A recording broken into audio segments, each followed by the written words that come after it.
નમસ્કાર, તમે જોઈ રહ્યા છો મંતવ્ય ન્યૂઝ અને મારો અવાજ સાથે હું આપની સાથે મહેન્દ્ર. તો રાજકોટમાં એક તરફ બાબા વાગેશ્વરની હનુમાન કથામાં કથિત અંધશ્રદ્ધાનો મુદ્દો ભારે ચર્ચામાં છે, ત્યારે બીજી તરફ વાસ્તવિક જીવનમાં અંધશ્રદ્ધા અને કુરિવાજોની એક અત્યંત ચોંકાવનારી ઘટના સામે આવી. ધોરાજીમાં એક પરિણીતાના પતિનું કેન્સરની બીમારીના કારણે અવસાન થયું હતું અને પતિના મોત બાદ સાસરિયાઓએ ધાર્મિક વિધિના નામે પરિણીતાનું બળજબરીથી મુંડન કરાવી નાખ્યા હોવાના ગંભીર આક્ષેપ સામે આવ્યો.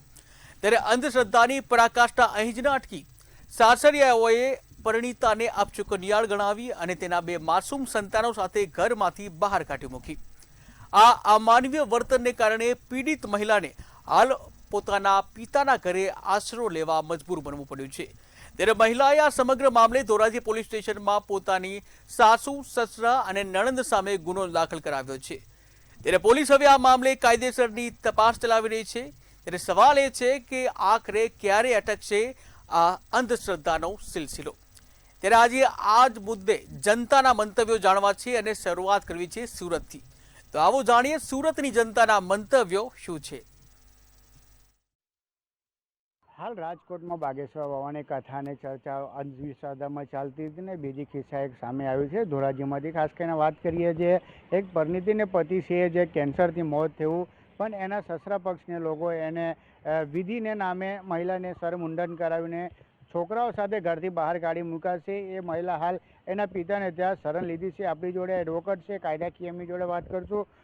શું કહેશો દીપકભાઈ, જે હિસાબે આખી ઘટના બની, મહિલાને સર મોડાવીને અને ઘરમાંથી કાઢી મૂક્યા, શું કહેશો? હવે મહિલા દર દર ભટકી રહેશે, આ અંધશ્રદ્ધા છે કે પછી આમાં કાયદાકીય કરવું જોઈએ?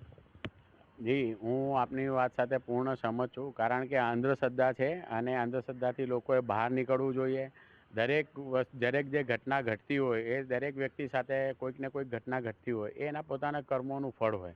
હવે એના પતિ કેન્સરની બીમારીથી મરી ગયો તો તેમાં આ સ્ત્રીનો શું વાંક હતો? અને એના પરિવારજનો જે માનો કે સાસુ, સસરા અને નણંદને દિયરે બધા એને અંધશ્રદ્ધા તરીકે જોતા હોય અને એવું કહેતા હોય કે આ અપશુકનિયાળ છે, તો માનો કે એના કારણે કોઈ કરોડોનો વેપારને નફો થતે તો કોઈ એને સન્માન કરતે, એને દરજ્જો મળતે કે ભાઈ તારા કારણે આટલો નફો થયો? ત્યારે તો એવું પૂછવામાં નથી આવતું. એટલે આ બધી અંધશ્રદ્ધા છે, એમાંથી જનતાએ બહાર આવવું જોઈએ ને જાગૃત થવું જોઈએ. અને જેનું મોત નિશ્ચિત હોય એ મરવાનો જ છે કોઈને કોઈ કારણસર, તો એનું કારણ એવું નથી કે આ તો કેવું છે કે એ સ્ત્રીને હવે પતિ નથી રહ્યો તો એને ગમે તે રીતે ઘરમાંથી બહાર કાઢી દો અને કોઈ હક ક્લેમ ના કરે એના માટેનું એક બહાનું છે. ખાસ કરીને વાત કરીએ કે આજે મહિલા છે, હવે એને અન્યાય માટે દર દર ભટકશે કે પોલીસ સ્ટેશનમાં જાય કેસ થશે કે પછી અંધશ્રદ્ધા અને વિધિના નામે રહી જશે? એ કેસ કરવા જશે પોલીસ સ્ટેશનમાં તો ચોક્કસ એની ફરિયાદ લેવામાં આવશે. માનો કે લોકલ લેવલે ફરિયાદ ના લેવાય, સ્થાનિક તો એસપી હોય, ગ્રામ્ય વિસ્તાર હોય તો એસપી હોય, ડીએસપી હોય અને સિટી વિસ્તાર હોય તો પોલીસ કમિશનર છે, એસીપી છે, ડીસીપી છે, એ ત્યાં જઈને પોતાની ફરિયાદ કરશે તો એની સાથે ક્યાંક ને ક્યાંક ન્યાય થશે જ, એમાં કોઈ શંકા નથી. પરંતુ એ ફક્ત અને ફક્ત ઘરે બેસી રહેશે એનાથી કંઈ થશે નહીં. બિલકુલ. બીજા એડવોકેટ છે આપણી એમની. આપનું શું નામ છે ને જે હિસાબે આખી ધોરાજીમાં અંધશ્રદ્ધા અને વિધિને નામે એક મહિલાને ઘર બિહાના કરી દેવામાં આવશે, ઘરમાંથી કાઢી આવશે, શું કહેશો? સાહેબ, મારું નામ નીરવ આંબલિયા છે. હવે અત્યારે જે અંધશ્રદ્ધાની વાત કરીએ તો વર્ષો ગયા છે. એક તો વિધવા પુનઃ વિવાહથી લઈને બાળકીઓને દૂધ પીતી કરવાની પ્રથાઓ અને સતી પ્રથાઓ, આવી કુપ્રથાઓને આપણે નાબૂદ કરવામાં વર્ષો નીકળી ગયા. સેમ એઝ હમણાં ટ્રિપલ તલાકથી લઈને એવી બાબતો પણ સામે આવી કે જે કાયદાથી ઉપરવટ જઈને ધર્મ અને એના નામે કોઈને કોઈ રીતે લોકોની ઉપર ઠોકી બેસાડવામાં આવેલી છે. આજે પણ જે વ્યક્તિને આ વસ્તુઓને ફેસ કરવાનો વારો આવે છે તેના મન ઉપર, શરીર કરતાં વધારે એના મન ઉપર એનો વ્રજાઘાત થાય છે. અને ઘરમાંથી બહાર કાઢી નાખવાની વસ્તુ તો પહેલેથી જ એવું સમાજની અંદર બહુ મોટા લેવલ ઉપર માનવામાં આવે છે કે પુરુષોના જ બધા અધિકારો છે, સ્ત્રીઓને કંઈ મળતું નથી. અને આ જ વસ્તુઓ ક્યાંક ને ક્યાંક એવું દેખાય છે કે અંધશ્રદ્ધાના નામે સ્ત્રીને ફક્ત ને ફક્ત પ્રોપર્ટી કે અન્યની અંદર કોઈ પણ રીતનો હિસ્સો નહીં મળે તેના કાવતરા રૂપે આ વસ્તુઓ કરવામાં આવી હોઈ શકે. ખાસ કરીને વાત કરીએ આજે મહિલા છે એને વિધિને નામે, અંધશ્રદ્ધાના નામે મુંડન કરાવીને કાઢી મૂક્યા. હવે એને બાપાને ત્યાં આશ્રય લીધી છે. હવે ખાસ કરીને આમાં જે મહિલા કાયદાકીય લડવા જાય તેમાં શું થઈ શકશે? સાહેબ, કાયદાકીય રીતે જોઈએ તો એક સમયે વિધવા જે હતા તેને આ પ્રકારની વસ્તુઓમાં હતા કે એમની મુંડન કરાવીને અને પછી સફેદ સાડીઓ પહેરાવીને કે ભાઈ સાત્વિક રીતે જીવન જીવવું જોઈએ અને એક 4 દિવાલની વચ્ચે આ રીતે મૂકી દેવામાં આવતી હતી. હવે એ જ વસ્તુના પુનઃગઠનથી શરૂઆત થાય છે. તો એટલું કહી શકું કે અત્યારે જો આની અંદર કાયદાકીય રીતે વિચારીએ તો મહિલાની સામે થયેલા હર કોઈ અત્યાચારો એ કાયદા વિરુદ્ધના છે, પ્રોપર્ટીથી વિલોણાઈ છે અને એની જે વસ્તુઓનો ઇફેક્ટ એમના બાળકોના માનસ ઉપર પડેલી છે તેની માટેની તો કોઈ રેમેડી અત્યારે દેખાતી જ નથી. જરૂર બીજાથી વકીલ એમ જોડે વાત કરું. આપનું શું નામ છે ને જે હિસાબે આ ધોરાજીમાં આખી ઘટના બની છે, વિધિને નામે મહિનાને સરમુંડન કર્યા અને ઘરમાંથી કાઢી મૂક્યા છે, કેવી રીતે જોવો છો? મારું નામ એડવોકેટ અજય યાદવ છે. હું સુરત ડિસ્ટ્રિક્ટ કોર્ટમાં પ્રેક્ટિસ કરું છું. આ જે ઘટના બની છે એ મારા મત પ્રમાણે બહુ જ દુઃખદ ઘટના છે. આ રીતે આ ઘટના જો આ રીતે બનતી રહેશે તો આગળના આવતા સમયમાં આપણે કોઈ છોકરી એના ઘરમાં જાય અને એ રીતે પાછો એવો બનાવ બને તો પછી એને કેટલું ખોટું લાગે, એના મનમાં શું બીતે એ આપણે વિચારી શકીએ છીએ. હવે અત્યારે આપણે જોઈ શકીએ કે જ્યારે આપણા ભારતની છોકરીઓ આપણે સ્પેસમાં જાય છે અને મોટા મોટા સિદ્ધિઓ હાંસલ કરે છે, ઓલિમ્પિકમાં મેડલો લઈ આવે છે, બધી જગ્યાએ જઈને ભારતનું નામ ઊંચો કરીને આવે છે, એવા જ દેશમાં આ રીતે આવો બનાવ બને એ બહુ દુઃખદ વાત છે અને એ બહુ શર્મજનક વાત છે. જો એમાં એ છોકરીને કાયદેસરના પગલાં લેવામાં આવે ને એને કોઈ આપણા વકીલ સમાજમાં કોઈને સપોર્ટ કરવામાં આવે તો એને સારો એવો ન્યાય મળી શકે એવું મેં માનું છું. ખાસ કરીને વાત કરીએ આજે મહિલા છે, આ વિધિને નામે એને કરી દેવામાં આવશે. આવા તો બીજા જે મહિલા હોય આવું કંઈ શક્ય હોય તો એના મનમાં કેવું લાગશે કે હવે આ તો વિધિને નામે લોકો આવી રીતે કરવા લાગ્યા છે, સરમુંડન કરી દે છે, છોકરા સાથે ઘરમાંથી બહાર કાઢી મૂકે છે, એટલે તું કુલચન છે, તું તારું પર સારું નથી. આ એક બહુ પ્રથા છે, એમાં શું કહેશો? આ એક બહુ મોટું રૂઢિગત જે કસ્ટમ પહેલાંના ચાલતા આવે છે એનું એક પ્રમાણ છે. જે ઓર્થોડોક્સ માનસિકતાના માણસો છે, જે મેં બધાને નથી કહેતો પણ જૂના ખ્યાલના જે વસ્તુઓ છે કે આ રીતે કોઈના હસબન્ડ એક્સપાયર થઈ જાય તો એને ટકલો કરીને એને વ્હાઇટ સાડી પહેરાવીને ઘરમાં પૂરી દેવામાં આવે એ તદ્દન ખોટી વસ્તુ છે. એમાં ચોક્કસપણે જે માનવ અધિકાર છે અને જે મહિલા આયોગ છે એને એમાં ધ્યાન દોરવું જોઈએ અને એમાં ધ્યાન આપવું જોઈએ અને આ બધી બાબતોને ધ્યાનમાં લઈ અને આવા જે નકારાત્મક વસ્તુઓ જે સમાજમાં પડી રહ્યો છે એનું કંઈક ચોક્કસપણે નિકાલ લાવવો જોઈએ. જરૂરથી ચોક્કસપણે નિકાલ આપું છું. આપનું શું નામ છે ને જે હિસાબે આ ધોરાજીને ઘટના બની છે, મહિલાને વિધિને નામે સરમુંડન કરીને કાઢી મૂકવાયો ઘરમાંથી, કેવી રીતે જોવો છો? મારું નામ એડવોકેટ આદર્શ મિશ્રા છે અને જે રાજકોટમાં ઘટના બનેલી છે એ બેહદ દુઃખદ છે. અને બીજી વસ્તુ, આપણે સંવિધાનમાં ઘણું બધું અધિકાર મહિલાઓને આપવામાં આવ્યું છે, તો જેના લીધે આપણને એ વસ્તુનું પાલન વધારે કરવું જોઈએ. જે ઇક્વલિટી બિફોર લો છે, ઇક્વલ પ્રોટેક્શન ઓફ લો છે, એનું હનન થયું છે. બીજી વસ્તુ, જે મહિલાને ઉત્પીડન થાય છે, ડોમેસ્ટિક વાયલન્સ લોકો કરે છે, દહેજ ઉત્પીડન કરે છે, એના લીધે પણ બધા વસ્તુનું પ્રોબ્લેમ થાય છે. તો આ વસ્તુ નહીં થવી જોઈએ અને લીગલ એક્શન લેવું જોઈએ આ વસ્તુ ઉપર. ખાસ કરીને વાત કરીએ આજે મહિલા છે અને મહિલા યોગમાં જવું જોઈએ, કાયદે કહીએ આમાં લડાઈ લડવું જોઈએ. ખરેખર લડવું જોઈએ અને મહિલાઓનો ઘણો બધો લો આપણું પ્રોટેક્ટ કરે છે મહિલાઓને અને એનું રાઇટ્સ એને યુઝ કરવું જોઈએ. કારણ કે આ તમે ખબર હશે કે પાછલા જમાનામાં પણ ઘણી બધું વસ્તુઓ મહિલાની અગેન્સ્ટમાં થતી હોય છે, તો જેના વિરુદ્ધમાં આપણે ખરેખર પગલાં લેવું જોઈએ અને એને રાઇટ્સ અપાવવું જોઈએ. બિલકુલ, આ સુરત ડિસ્ટ્રિક્ટ કોર્ટના એડવોકેટ જેમને કાયદાકીય જાણકારી છે. ખાસ કરીને વાત કરીએ આજે મહિલા છે, જો મહિલા આયોગમાં જાય કે કાયદાકીય લડાઈ કરવામાં આવે તો મહિલાને ચોક્કસ ન્યાય મળશે. પણ જે આ અંધશ્રદ્ધા અને વિધિને નામે કરવામાં આવ્યું છે તદ્દન ખોટી વાત છે, એ આ લોકો વખોડી રહ્યા છે. કેમેરામેન શોએબ શેખ સાથે દીપક રાય, મંતવ્ય ન્યૂઝ, સુરત. ત્યારે આજ મુદ્દે વડોદરાની જનતાના મંતવ્યો શું છે, આવો જોઈએ. રાજકોટમાં અંધશ્રદ્ધાનો ચોંકાવનારો કિસ્સો સામે આવ્યો છે. પતિના નિધન બાદ પત્નીનું મુંડન કરાવવામાં આવ્યું અને તેને ઘરમાંથી તગેડી મૂકવામાં આવી. રાજકોટમાં અંધશ્રદ્ધાનો ચોંકાવનારો કિસ્સો છે અને પતિના મોત બાદ પત્નીનું મુંડન કરાવીને તેને તેવી રીતના આક્ષેપો ઉઠી રહ્યા છે અને વિધિના નામે પરિણીતાનું આ મુંડન કરાવ્યું તેવી રીતનું જે જાણવા મળ્યું છે. અપશકુનિયાળ ગણાવીને તેને ઘરમાંથી કાઢી મૂકવામાં આવી. 2 સંતાનો સાથે પિતૃગ્રહનો આશરો લેવો પડે. સાસુ સસરા નણંદ સામે ફરિયાદ દાખલ થઈ છે. અંધશ્રદ્ધા મુદ્દે ફરી ગંભીર સવાલો ઉઠવા પામ્યા છે. તે આ જ મુદ્દાને લઈને વડોદરાની જે જાગૃત મહિલાઓ છે તે આપણી સાથે છે અને આ મુદ્દાને લઈને આપણે તેમના મંતવ્ય જાણીશું. સર્વપ્રથમ બેન, શું કહેશો? જે પ્રમાણે આ રાજકોટ ખાતે આજે અંધશ્રદ્ધાનો કિસ્સો, ચોંકાવનારો કિસ્સો સામે આવ્યો છે, આપણું શું કહેવું છે? આ કિસ્સો જે બન્યો છે, આ બહેન વિધવા થઈ છે, એમાં એનો શું વાંક હતો? વાંક શું થયો? એના હસબન્ડને, એના પતિને કેન્સર થયું, તો એમાં એ પત્નીનો શું વાંક હતો? એના 2 બાળકોનો શું વાંક હતો? તો એનું મુંડન કરાવવાની અત્યારે આ પ્રથા જ નથી, તો એને મુંડન કેમ કરાવ્યું?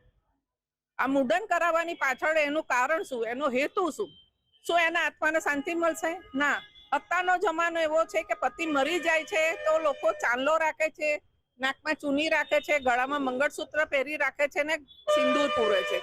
કેમ કે અત્યારનો સમાજ એવો છે કે કોઈ પણ પુરુષ માણસ એક સ્ત્રીને જોવે, નિરાધાર જોવે, તો કોઈ પણ પુરુષ માણસ હોય છે, ચાહે વૃદ્ધ હોય, એકદમ યુવા હોય, કે એના ખભે હાથ મૂકીને કહેશે કે બેન તમે ચિંતા ના કરશો, કે એનું નામ હોય કે જે હોય XYZ, કે કપિલાબેન હોય કે મંજુબેન જે હોય, કે તું ચિંતા ના કરીશ. ખભા ઉપર ને માથા ઉપર હાથ પોતાના પતિનો આધાર નથી હોતો, તો દરેક પુરુષ એના માથા ઉપર હાથ મૂકવા ને ખભા ઉપર હાથ મૂકવા તૈયાર હોય છે. બીજી વસ્તુ છે કે આ સ્ત્રીનો એને સાસરીમાંથી એને હાંકી કાઢવામાં આવી છે 2 બાળકો સાથે, તો આ એક દુઃખદ ઘટના કહેવાય. એની સામે સરકારે અને પોલીસે સખતમાં સખત કાર્યવાહી કરવી જોઈએ. અને સેકન્ડ વસ્તુ કે આ જે પતિને, એનો પતિ મરી ગયો છે તો એના પુત્ર અને પુત્રી બંનેનો હક એના દાદાના સંપત્તિમાં 50% હક લાગે છે. 50% પૌત્રનો અને પૌત્રીનો હક લાગે છે. તો એ બહેનને પણ હું એક જ વિનંતી કરું છું કે તું કોર્ટમાં કેસ કર અને દાદાના અને દાનીની સંપત્તિ ઉપર અને પોતાના પિતાના સંપત્તિ ઉપર તું આજીવન તમે રહી શકો એટલું તો તમને મળી જશે. કેમ કે અત્યારે આ લોકોને કાઢી મૂકે છે, લાવશે, પાછા લાવશે સરકારની બીકે કે પોલીસની બીકે, તો કાલ ઉઠીને એ લોકોને કંઈક ન કર્યું, નારાયણને કંઈક મારી નાખે તો એની જવાબદારી કોની? ગંભીર બાબત છે, તે પ્રમાણેના આક્ષેપો ઉઠી રહ્યા છે. શું કહેવા માંગશો બેન? આ જે પ્રમાણે જે કિસ્સો બન્યો છે, એક સ્ત્રી પર અને એના મનોબળ પર આ એક મોટો આઘાત પહોંચે છે, આપણું શું માનવું? મારું એવું માનવું છે કે અત્યારે આટલા આધુનિક ને મોડર્ન જમાનામાં જો આ બધી પ્રક્રિયા થતી હોય તો એમાં ગુજરાત સરકાર અને કેન્દ્ર સરકાર પણ જવાબદાર છે અને સોશિયલ મીડિયા પણ જવાબદાર છે. કારણ કે કેન્સર એક એવી બાબત છે કે શરીરમાં કોઈ પણ જગ્યાએ ક્યારે પણ થાય અને એમાં ખરાબ ટેવો, બ્લડ સર્ક્યુલેશન ધીમું થવું અને ગાંઠ થવીને એમાં પસ થઈ અને જે બહાર નીકળે એનું નામ કેન્સર કહેવાય. તો કેન્સર એવું નથી કે કોઈ સ્ત્રી આપી હોય કે કોઈ જંતર મંતર કર્યા હોય, એ બધી બિલકુલ ખોટી વાત છે. એટલા માટે સરકારે આના તરફ વધારે લક્ષ્ય આપીને એને ન્યાય આપવો જોઈએ. સરકારે ન્યાય આપવો જોઈએ. આપણું શું મંતવ્ય કે જે પ્રમાણે જે મહિલા જોડે તેના સાસુ સસરા નણંદે જે પ્રકારે વર્તન કર્યું છે અને તેને આવી ગંભીર પરિસ્થિતિમાંથી જ્યાં તેને મનોબળને, સ્ત્રીને મનોબળની અને પરિવારની જરૂર હોય છે, તે દરમિયાન તેને ઘરમાંથી તગેડી મૂકવામાં આવે. આપણું શું મંતવ્ય? આપ પણ એક મહિલા. હા, આ બાબતે મારું એ મંતવ્ય છે કે આ બાબતે સરકારે, ગવર્મેન્ટે ખરેખર કડક પગલાં લેવા જોઈએ ને આ ખરેખર અંધશ્રદ્ધા નાબૂદ કરવી જોઈએ. તો જ આ સમાજ આગળ આવશે અને મહિલાઓને આ બાબતમાં હક મળશે. સારો મારું કહેવાનું એ છે. અંધશ્રદ્ધા દૂર થવી જોઈએ તેવી રીતની વાતો છે, પણ આપણે જ્યારે જોઈએ ત્યારે મહિલાને જ ટાર્ગેટ કરવામાં આવે છે, ખાસ કરીને કારણ કે સોફ્ટ ટાર્ગેટ હોય છે. એમ આપણે જોવા જઈએ તો નારી સશક્તિકરણની વાતો થાય છે, તમામ વાતો થાય છે, પણ ક્યાંક ને ક્યાંક મહિલાએ પણ હવે મેન્ટલી પ્રિપેર્ડ થવું પડશે અને પોતે સ્ટ્રોંગ થવું પડશે. આપણે એવું લાગે છે? હા, આપણે 21મી સદીમાં જીવી રહ્યા છે એટલે આપણે આ સદી પ્રમાણે તો ચાલવું જ જોઈએ. મહિલાઓએ બને તેટલું સ્ટ્રોંગ રહેવું જોઈએ. આપણા હક માટે તો આપણે લડવું જ જોઈએ. મારું એવું કેવું છે. ચોક્કસ મહિલાએ સ્ટ્રોંગ થવું જોઈએ તેવી રીતની વાત છે. ઘણી બધી મહિલાઓ છે, આપણે તેમને પણ પૂછીશું. બેન, તમને શું લાગે છે કે જે પ્રમાણે રાજકોટમાં અંધશ્રદ્ધાના નામે જે કિસ્સો, ચોંકાવનારો કિસ્સો સામે આવે છે, પતિના નિધન બાદ પત્નીનું મુંડન કરાવવા આવ્યું, વિધિના નામ પર આ મુંડન કરાવવા આવ્યું, છોકરાઓ સમેત જે મહિલા છે તેને ઘરમાંથી તગેડી મૂકવામાં આવી, કેટલું યોગ્ય? આ બિલકુલ યોગ્ય નથી. ગવર્મેન્ટે એના સામે પગલાં લેવા જોઈએ, અંધશ્રદ્ધાને નાબૂદ કરવી જોઈએ. કેમ કે એક સ્ત્રીને જ્યારે તમે 2 બાળક થાય ત્યાં સુધી બધું સારું છે, પછી જ્યારે પતિ નથી તો આ રીતે તડછોડે ઘરવાળા, એ યોગ્ય નથી. એટલે સાસુ સસરા અને જે બી ફેમિલી હોય એની પ્રત્યે થોડા પગલાં લેવા, આકરા પગલાં લેવા જરૂરી છે સરકારે. અને એને ખરેખર ન્યાય આપવો જોઈએ, એને યોગ્ય વળતર બી આપવું જોઈએ. અને હવે તો માનવું એવું છે કે પૂરી પ્રોપર્ટી જોઈએ. કેમ કે જ્યારે ઘરવાળો નથી ને આ રીતના જે કરતા હોય તો છોકરાઓ સાથે જિંદગી કેવી રીતે કાઢશે ભાઈ? એટલે એને પૂરેપૂરો ન્યાય આપે સરકાર. સરકાર દ્વારા પૂરેપૂરો ન્યાય મળવો જોઈએ તેવી રીતે વાતો ઉઠી રહી છે. જે પ્રમાણે રાજકોટ ખાતે જે અંધશ્રદ્ધાના નામે ચોંકાવનારો કિસ્સો બન્યો છે ને જે મહિલા છે તેના પતિના નિધન બાદ તેને વિધિના નામ પર તેનું મુંડન કરવામાં આવ્યું અને સાસુ સસરા તેમજ નણંદ દ્વારા તેને જે મહિલા છે તેને તેના પુત્રો સહિત તેને તગેડી દેવામાં આવી છે. તેને લઈને વડોદરાની જે જાગૃત મહિલાઓ છે તેમને પણ જણાવ્યું છે કે સરકારે આનામાં કડક કાર્યવાહી કરવી જોઈએ અને જે દોષિત છે તેમને યોગ્ય તેમને સજા થવી જોઈએ તેવી માંગ તેમના દ્વારા ઉઠી છે. કેમેરામેન મિલિંદ મૈલે સાથે સત્યમ નેવાસકર, મંતવ્ય ન્યૂઝ વડોદરા. ત્યારે આજ મુદ્દે જામનગરની જનતાના મંતવ્ય શું છે, આવું જોઈએ. રાજકોટ હાલ હનુમાન બાબા બાગેશ્વરનું હનુમાન કથા ચાલી રહી છે, ત્યારે તેને લઈ અને ક્યાંક ને ક્યાંક અંધશ્રદ્ધાની વાત છે. પરંતુ ખાસ કરીને અત્યારે જે હનુમાન કથા ચાલી રહી છે બાગેશ્વર ગામની, અને ખાસ કરીને એમાં અત્યારે એક રાજકોટનો જ બનાવ સામે આવ્યો છે કે ધોરાજી સાસરે હતા અને બેનને ખાસ કરીને મુંડન કરાવી નાખ્યું અને વિધિના નામ ઉપર મુંડન કરાવી નાખ્યું અને એને ઘરની બહાર પણ કાઢી મૂકવામાં આવ્યું છે. શું કહેશો? ખાસ કરીને હનુમાનજીની જે કથાની વાત કરીએ તો હનુમાનજી આપણા ભારતીય સંસ્કૃતિનું એવું ચરિત્ર ને એવું વ્યક્તિત્વ છે, ઈશ્વરીય સ્વરૂપ છે કે 7 અખંડ વિભૂતિઓ જે અમર છે તે પૈકી હનુમાનજી છે. એટલે હનુમાનજી વિશે તો જેટલું બોલીએ એટલું ઓછું છે, એવું આપણો આરાધ્ય દેવ છે. પરંતુ હનુમાનજીના નામે પછી લોકોને ગેરમાર્ગે દોડતા વ્યક્તિઓ તો ભગવાન પહોંચશે એ સિવાય આમાં બીજો કોઈ રસ્તો નીકળે. જે રીતે આજે પ્રવર્તમાન સમયની અંદર જે અંધશ્રદ્ધા ફેલાવાનો જે અલગ અલગ ધર્મગુરુઓ કે પાખંડી બાબાઓ દ્વારા જે નીકળી પડ્યું છે તે ખરેખર દુઃખદ ઘટના છે. આપણે આપણા દેવી દેવતાઓ, આપણા સુરાપરાઓ, આપણા માતાજીઓ કે આપણા ઈશ્વર જેને જે માનતા હોય તેને ચોક્કસપણે માનવા જોઈએ. અને આપણી ભારતીય સંસ્કૃતિની વેદ અને ઉપનિષદની અંદર આનો સ્પષ્ટપણે ઉલ્લેખ છે. આપણે વાત કરીએ સૌરાષ્ટ્રની અંદર જે અલગ અલગ ગામડામાં જુઓ કે ધડ ધીંગાણે માથા માણે પાડિયા થઈને પૂજાવું. આજની તારીખે જેણે પોતાના બલિદાનો આપ્યા છે ગાયોના કાજે, કુટુંબોના કાજે, તેઓના પાડી આજની તારીખે પૂજાય છે. એ શ્રદ્ધાનો વિષય છે. પણ હવે તે રીતે એને પાછું ધૂળવું કે આ પ્રકારની જે ઘટના બની, આની પહેલા પણ બાળક મેળવવા માટે થઈ ને ઘરના બાળકોનો ભોગ દીધો હતો કે કોઈ પણ અંધશ્રદ્ધાની એવી ઘટનાઓ બને છે તે ખરેખર દુઃખદ ઘટના છે. અત્યારે વર્તમાન વિજ્ઞાનનો જે યુગ છે, ટેકનોલોજીનો યુગ છે, તેની અંદર આપણે ધર્મની શ્રદ્ધા જળવાઈ એ જરૂરી છે. પણ આ રીતે અંધશ્રદ્ધા ફેલાઈ રહી છે અને બિનજરૂરી નિર્દોષ લોકોના ભોગ લેવા રહ્યા છે. આ લોકો ધૂણે છે કે પાખંડી લોકોની વચ્ચે આવી રીતે જાહેરની અંદર ફજેતા થાય છે. ને ખાસ કરીને આપણું જે સરકારી તંત્ર છે એ આ મુખ મોઢે સહન કરે છે, જોવે છે કે આની અંદર જવાબદાર વ્યક્તિ સામે પગલાં નથી લેવાતા. જો આવું થશે તો ભવિષ્યની અંદર ધર્મ ઉપર અને આપણા વેદ ઉપનિષદ ઉપરની લોકોની શ્રદ્ધા છે તે ઉઠી જશે અને લોકો શ્રદ્ધાથી અને ધર્મથી વિમુખ થઈ જશે તેવી ઘટના બનતી જોવા મળશે. એટલે ખાસ કરીને તંત્ર આવા નીકળી પહેલા સાધુ બાવાઓ સામે, પાખંડો સામે તાકીદે કાર્યવાહી કરે અને ધર્મ અને સંસ્કૃતિનું અસ્તિત્વ જળવાય તે માટે પ્રયત્નશીલ બને તેવી જાગૃત નાગરિક તરીકે મારું નમ્રપણે માનવું છે. ખાસ કરીને જે રાજકોટનો આજનો બનાવ છે કે રાજકોટમાં જે અત્યારે કથા ચાલુ છે, આ કથામાં ક્યાંક ને ક્યાંક એના ઉપર વિધિના નામ ઉપર એનો મુંડન કરાયું અને પરિવાર દ્વારા ક્યાંક એવો આક્ષેપ પણ કરવામાં આવ્યો કે આ રીતનું છે કે જેને લઈ અને એને પરિવારમાંથી દૂર કરવામાં આવ્યું. એવી રાજકોટ પોલીસ સ્ટેશનમાં એને ફરિયાદ પણ દાખલ કરી છે. શું કહેશો? જી ચોક્કસ. સૌ પ્રથમ તો હું કહીશ કે ભાઈ હું એક હિન્દુ છું, મારો હિન્દુ ધર્મ છે, બરોબર છે, એનું સ્વાભિમાન ગૌરવ હોવું જરૂરી છે, દરેક હિન્દુએ લેવું જોઈએ. પણ હું તમને કહું, ધાર્મિક હોવું, સ્પિરિચ્યુઅલ હોવું અને અંધશ્રદ્ધામાં ડૂબેલે હોવું બે વચ્ચે ખૂબ મોટો ભેદ છે. ભગવાન કૃષ્ણ લઈ લ્યો, ભગવાન રામ લઈ લ્યો, આપણા શાસ્ત્ર લઈ લ્યો, આપણો વૈદિક કાળ લઈ લ્યો, એને બધાએ ધર્મ આપણને શીખવાડ્યો છે. અને ધર્મ અને વિજ્ઞાન હંમેશા એક પાટાની બે બાજુ છે કે બે સાથે ચાલે તો જ એની ઉપર ટ્રેન ચાલી શકે, ધર્મ અને વિજ્ઞાન. પણ આ ધર્મ અને વિજ્ઞાનની વચ્ચે છે અંધશ્રદ્ધાને ક્યાંય સ્થાન નથી. જો તમે અંધશ્રદ્ધામાં ગરી ગયા તો તમારું સત્યાનાશ થશે ને થશે.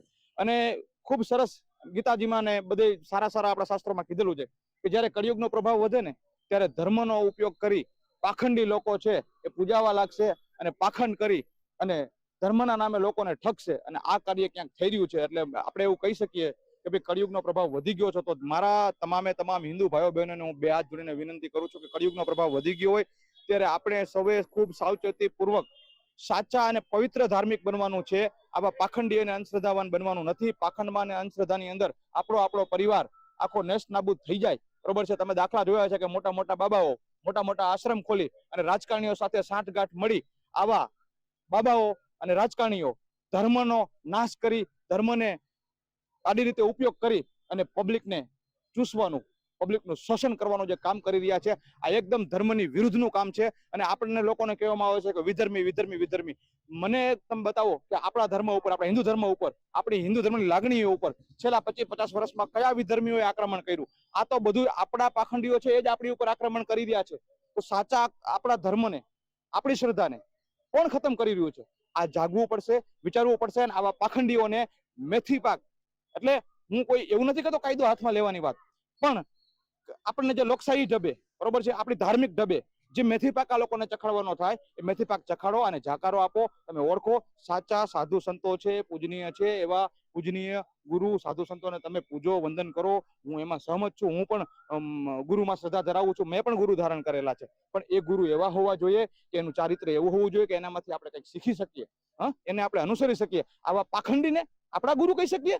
અરે જેનો ગુરુ પાખંડી હોય તો એનો ચેલો કેટલો મહાઠગ હોય. તો હું તો તમારી ઉપર કહું છું કે તમારા જો આવા ગુરુઓ છે જે મોટા મોટા આશ્રમ ચલાવી 2 નંબરના ધંધા કરે છે, એ તમારો ગુરુ હોય તો એનાથી મોટા તો 2 નંબરિયા તમે થયા. તમને હિન્દુ કહેવાને લાયક જ નથી. તમે કેવી રીતે હિન્દુ? અરે હિન્દુ વ્યક્તિ તો કેવો હોય કે જેની પાસે સાચી શ્રદ્ધા હોય, પવિત્ર ધર્મ હોય, બરોબર છે, અને ધર્મ માટે છે એ લડવા માટે હંમેશા તૈયાર હોય. આને હિન્દુ કહેવાય. બાકી તમે ગમે ત્યાં જન્મ લઈ લીધો ને તીલું તાણી લીધું એમ હિન્દુ નથી બનાતું. એટલે અંધશ્રદ્ધાનો ત્યાગ કરો, સાચા હિન્દુ બનો, શ્રદ્ધાવાન બનો અને નેક બનો. વાત કરવામાં આવે તો અત્યારે જે અંધશ્રદ્ધાની વાત છે કે ક્યાંક ને ક્યાંક અંધશ્રદ્ધાને લઈ અને પરિવાર ઉપર ક્યાંક ને ક્યાંક પરિવાર દ્વારા એને ફરિયાદ દાખલ કરી છે. શું કહેશો? જો આ ફરિયાદ દાખલ થઈ હોય અને જે અંધશ્રદ્ધાના નામે જે મુંડન કરાવી નાખ્યું, એટલે એક સ્ત્રીનું મુંડન એટલે એક ખરેખર શર્મનાક વાત કહેવાય. કારણ કે આ એક આપણા હિન્દુ સંસ્કૃતિની અંદર એક લાંછન જેવી વાત કહેવાય મારી દ્રષ્ટિએ. અને જ્યારે આપણે ધર્મની વાત કરી તો આજે હિન્દુ ધર્મની અંદર આપણા ઘણા સંતો થઈ ગયા.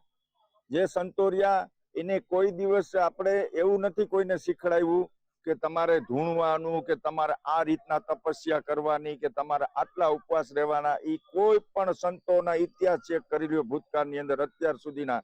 મેકરણ સાહેબે તો આગમવાણી આપી અને ઘણી માતંગે આગમવાણી આપેલી છે કે આવનારો દિવસ આવો આવશે ને આવું કળિયુગ આવશે કે ધર્મના નામ ઉપર ધંધા કરશે ને ધર્મના નામ ઉપર રોટલા શેકાશે. આજ એવું જ અત્યારે બની રહ્યું છે. કારણ કે આપણા સંતો આપણને સાચા માર્ગે મોકલ્યા છે, પણ અત્યારે ક્યાંક અમુક પાખંડીઓ એવા છે કે જે આપણને ગેરમાર્ગે દોરાવે છે. આપણે હિન્દુ છે એમ કે અમે હિન્દુ છે, અમે હિન્દુના દીકરા છે, અમારે સર્ટિફિકેટ નથી જોતું, પણ એમાં તમારે કઈ પ્રકારના રોટલા શેકવા છે ને ઈ કયો. ત્યારે એ આવા નુસ્ખા નમૂના બતાવીને આપણા હિન્દુ ધર્મના જે ઘોડી પ્રજા છે, જે શ્રદ્ધાળુ પ્રજા છે, એને અંધશ્રદ્ધામાં લઈને આવી રીતના પાખંડીઓ આવું કામ કરી રહ્યા છે. એટલે બહુ નિંદાની વાત કહેવાય ને આના માટે ખરેખર તંત્રને પણ જાગૃત થવું જોઈએ.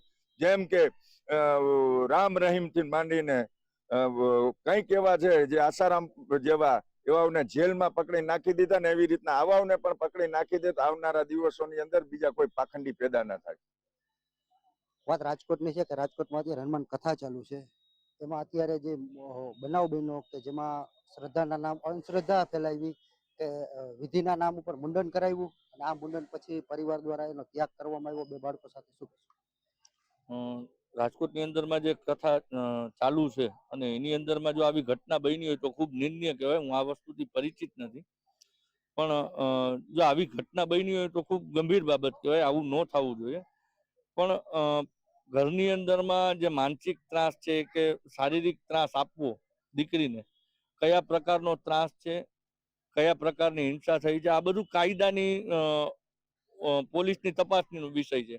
કે ભાઈ ફરિયાદ થઈ છે તો પોલીસ એની અંદરમાં ચોક્કસ તપાસ કરશે. જે ગુનેગારો હશે એના ઉપર કાયદેસરની કાર્યવાહી કરવામાં આવશે. તમે જે વાત કરો છો કે ભાઈ રાજકોટની અંદર કથાની અંદરમાં વિધિના નામે સ્ત્રીનું મુંડન કરવામાં આવ્યું, તો આટલા લોકોની હાજરીની અંદરમાં મુંડન કર્યું તો જો આ સમાજ જોઈ રહેતો હોય તો આ ખૂબ ગંભીર બાબત કહેવાય. જે આયોજકો છે સૌથી પહેલા એના ઉપર ફરિયાદ થવી જોઈએ. એના ઉપર કાયદાનું જે શસ્ત્ર છે એ ઉગામવું જોઈએ. ધર્મના નામે ધર્મનો પ્રચાર કરવો, ધર્મની વાત કરવી એ ક્યાંય ગુનો નથી. ધર્મની વાત કરવી એ નૈતિકતાનો ભાગ છે કે ભાઈ ધર્મનો પ્રચાર કરવો, પણ ધર્મના નામે આવી રીતે કોઈ મહિલા સાથે હિંસા થવી એ ખૂબ ગંભીર બાબત છે. તો સૌપ્રથમ આયોજક જે છે એના ઉપર આની અંદરમાં એફઆઈઆર થવી જોઈએ. ત્યારબાદ જે એના સાસરા પક્ષવાળા છે કે જેને આવું કૃત્ય કર્યું છે એના ઉપર પગલાં લેવા જોઈએ એવી મારી લાગણી અને એવી મારી ઈચ્છા છે. વાત અત્યારની છે કે હનુમાન કથા જે રાજકોટમાં ચાલી રહી છે બાબા બાગેશ્વર ગામની, એમાં રાજકોટમાં એક મહિલા સાથે બનાવ બન્યો કે ધોરાજી સાસરે છે એના સાસરિયાવાળા ત્યાં લઈ ગયા હતા. તેને લઈ અને ત્યાં વિધિના નામ ઉપર એનું મુંડન કરાવ્યું અને આ મુંડનને લઈ અને ત્યારબાદ પરિવાર દ્વારા એનો તિરસ્કાર કરવામાં આવ્યો અને 2 બાળકો સાથે તે પોતે પોતાના પરિવાર પિતાજીના ઘરે રહે છે. અને અને એને લઈ અને ક્યાંક ને ક્યાંક અત્યારે ફરિયાદ પણ દાખલ કરેલ છે. શું કહેશો? જો શાસ્ત્રીજીની પ્રવૃત્તિ સનાતન ધર્મના પ્રચાર અર્થેની છે અને આ જે પ્રવૃત્તિ જે કઈ ઘટનાઓ સામે આવી છે એ તદ્દન બંને ભિન્ન ઘટનાઓ છે. એક વસ્તુ એ છે કે આવી કોઈ અંધશ્રદ્ધાવાળી બાબત ના હોવી જોઈએ. મુંડન તો ઠીક, પણ રાજા રામમોહન રાય તો વિધવા વિવાહના પ્રણેતા હતા, એટલે આવી પ્રવૃત્તિ ચોક્કસપણે અંધશ્રદ્ધા કહી શકાય. અને આવી જો પ્રવૃત્તિ કરવામાં આવે જે સ્ત્રીની ઈચ્છા વિરુદ્ધ કરવામાં આવી છે તો આને બળપૂર્વક કરવામાં આવેલી પ્રવૃત્તિ ગણી અને એની ઉપર કાર્યવાહી પણ કરવી જોઈએ. પણ વિરેન્દ્ર શાસ્ત્રીજીના જે સનાતન ધર્મની જે કામગીરી છે એ અને આ બંનેને ભિન્ન ગણવી જોઈએ, બંનેને સાથે સાંકળવી ન જોઈએ. અંધશ્રદ્ધા એ વસ્તુ અલગ છે અને એક સનાતન ધર્મના પ્રચારની વસ્તુને અલગ છે. સનાતન ધર્મનો પ્રચાર જ્યાં થઈ રહ્યો છે એને અલગ રીતે અલગ સ્વરૂપ આપવાનો પ્રયાસ થઈ રહ્યો છે. તો વાત ક્યાંક ને ક્યાંક કરવામાં આવે કે જે અત્યારે જે બનાવ બન્યો છે, જે બાગેશ્વર ધામ દ્વારા હનુમાન કથા ચાલી રહી છે, તેમાં જે આ બનાવ છે એમાં જામનગર વાસીઓને ખાસ કરીને કહેવું છે કે અંધશ્રદ્ધામાં ન માનવું જોઈએ અને ક્યાંક ને ક્યાંક આવી જો ઘટના બનતી હોય આવી ઘટનાઓને ક્યાંક ને ક્યાંક નિંદનીય ગણવામાં આવે એવું ચોક્કસ જામનગર વાસીઓનું કહેવું છે. કેમેરામેન રોહિત નારવાણીની સાથે હિરેન ગાંધી, મંતવ્ય ન્યૂઝ, જામનગર. તો મારો અવાજમાં હાલ બસ આટલું જ. વધુ સમાચાર માટે જોતા રહો મંતવ્ય ન્યૂઝ. નમસ્કાર.